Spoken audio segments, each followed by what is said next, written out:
اور ہم نے انسان کو مٹی کے خلاصے سے پیدا کیا ہے، پھر اس کو ایک مضبوط اور محفوظ جگہ میں نطفہ بنا کر رکھا، پھر ہم نے نطفے کا لوتھڑا بنایا، پھر لوتھڑے کی بوٹی بنائی، پھر بوٹی کی ہڈیاں بنائیں، پھر ہڈیوں پر گوشت پوست چڑھایا،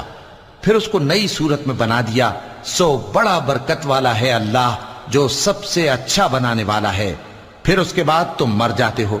پھر قیامت کے روز اٹھا کھڑے کیے جاؤ گے، اور ہم نے تمہارے اوپر کی جانب 7 آسمان پیدا کیے، اور ہم خلقت سے غافل نہیں ہیں۔ اور ہم ہی نے آسمان سے ایک اندازے کے ساتھ پانی برسایا، پھر اس کو زمین میں ٹھہرا دیا، اور ہم اس کے نابود کر دینے پر بھی قادر ہیں۔ پھر ہم نے اس سے تمہارے لیے کھجوروں اور انگوروں کے باغ بنائے،